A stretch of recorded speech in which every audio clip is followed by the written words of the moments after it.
Kennards make your job easy.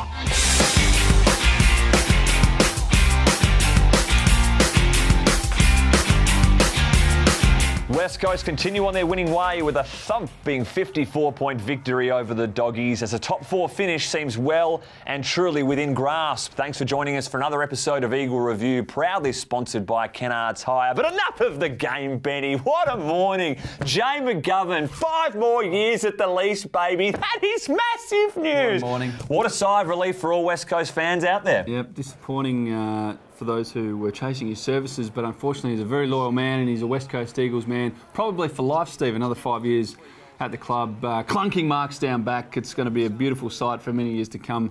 Well done, Jeremy. Love having you on board. He's a big review man, so he'll be watching no doubt. I assume all 44 players are. Let's shift to Sunday now. Good win. We were slow out of the blocks again. Benny, the Dogs opening up with the first 2 goals of the game. I think fans were having that Groundhog Day, Bombers round 14 flashback, but didn't. Absolutely. Toby Nankervis, just putting through the next 7 unanswered, put some of those fears to bed, though. Yeah, first quarter, 6 goals for best first quarter for the season, so that was a great way to just neutralise the Dogs. Because when you're away from home, if you start well, it can silence the crowd, it can rattle the home team, as we saw against Essendon a couple of weeks ago. So just to bounce back and just settle everything down and to stamp the authority on the game, certainly exciting. And the efficiency was 66%, 6-4 from 15 entries, so that's pretty good going. We have scored a goal from 26% of their inside 50 entries this season. We're number 1 in the AFL in that stats. So supply has always been, people keep saying we need supply, we need supply, we need supply. When we get it, that's why, because we score goals. They just move the ball so effectively and so efficiently from defence to attack. It's beautiful to watch. And their inside 50s entries yesterday, they were so deep and at dangerous areas against the Dogs. But in the second and third term, 3-11 we ended up kicking. Very inaccurate. Simo said after the game, probably should have won by more. Yeah. And in a season where everything is so tight up the top half of the ladder, percentage is going to play such a crucial role. Well, this time of year, percentage almost acts like another win, because you've got to win plus hurdle the percentage. Now, we've got a pretty good percentage, but we always like to have a better percentage. And would have been nice, but I mean, 3-11, not ideal, as you say, but moving forward. Turnovers is where we got them, I reckon, at the weekend. Pressure was good and kicked 8-13. See, 8-13. Even 13-8, it's a big win. 8-13 from turnovers. The Doggies only scored 3 goals, 6. They do struggle in that area, scores off turnovers, the Doggies. Typically not something that they do well. But we did it very well at the weekend, and probably there's your game. Didn't the forwards look good? I thought, I mean, they get a lot of help off the back of the good ball movement, which has been a huge factor this year. JK and Jack Darling haven't lost a match playing together this year, so it's always good if we can get them both on the park. What a duo. You can almost bank the 4 points, really. And Cripper, I like Cripper. Oh, don't you? Big Cripper man, and 3 goals. Good to see him get on the end of a few kicks through. What about the one from outside 50? Written off by the commentary team pre-kick. Bang, goes through goalpost. I don't know. 14 pressure acts. That's Jamie Cripps in a nutshell. Look, the defenders held strong as well. I mean, when you win the inside 50 count by only 8 and have a 54-point victory, you're doing something well in your defence, and that was sensational. 4 players used it at 89% or higher in the back half, which was sensational. The midfield, amazing results again. Yo, going to be such a future star of this competition. Gaff, probably more Brownlow votes coming his way. Load up, maybe runner-up. I think Tommy Mitchell might have something to say about it. A lot of votes, Mitchell, but I just reckon Gaffy...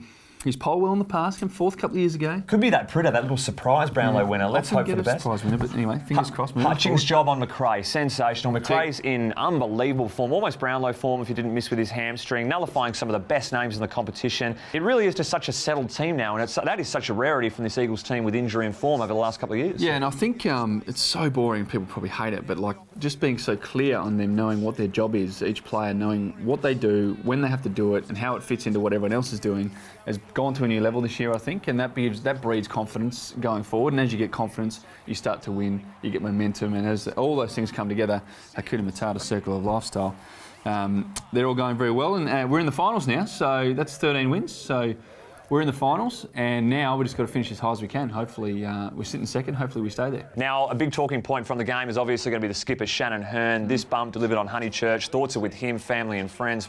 Never like to see a bloke carted off and sent to hospital in the evening. Never like to see someone carted off in an ambulance after an AFL game of footy. No, certainly, and it was one of those ones that Simo said, unfortunate accident, and that's, I think, what it was. And as you see, Hearn is okay to play next week, because basically that was the case. All reasonable actions were taken to not make some contact or to mitigate the contact. These things, unfortunately, sometimes happen, but of course our thoughts are with Mitch Honeychurch. Now, the first time we've seen Vardy and Lysett ruck together as a tandem in 2018. They looked good. They will face tougher challenges than these two Bulldogs. Have a listen to this little list of all-timers. There we go. Goldstein this week. Sandlin's the week after that. Into Ryder next week, provided they're fit. Max Gawn in round 22. Into Stephen Martin round 23. Strap yourselves in, boys, but I reckon they're up to it. Correct. But, I mean, they average 13 points per game, West Coast, from forward half stoppages. That's 12 for the competition. So you really want to remain at that level. You probably... It's unrealistic.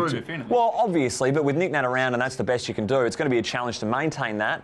But I think they're going to be playing some footy together, is my opinion, Benny. The challenge is on, and I'm going to back him in. Beautiful. Let's go. The roast of the round. We're going to go straight into Honeychurch. Taking a snapshot here. The ball bounces off the fence. Now, have a look at this female ball retriever. Maybe get a bit of a hurry along instead of just dawdling along the boundary line. Lucky Bunga didn't step on this and have the 5th ankle injury in Optus Stadium. Great work from the skipper, but more urgency from the ball retriever. Now, Richards, let's not forget about the 15-step rule. Travelling, probably forgivable in a normal circumstance, but inside forward 50, costs your team a goal. The coach hasn't even sat down yet from his quarter-time huddle. That makes it roast material.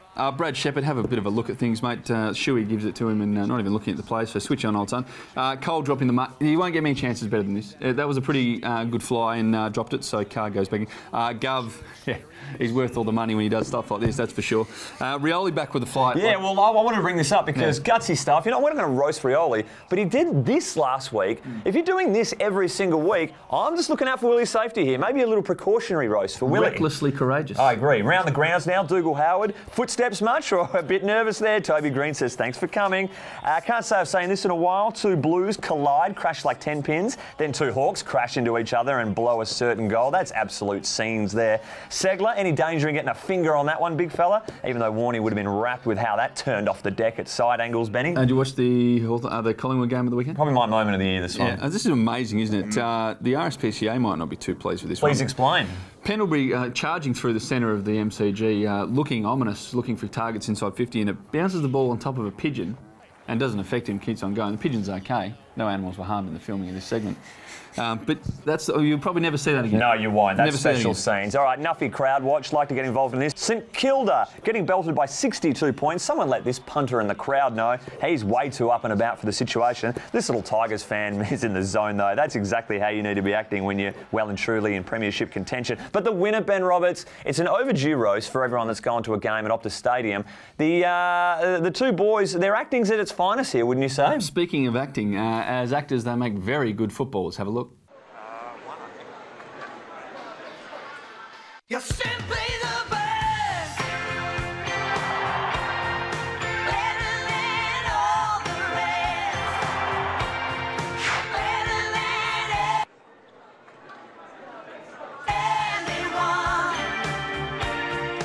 anyone I've ever met. Simply the best. I'm stuck on your heart. Don't know about those boys. Stick to playing football, I would have thought.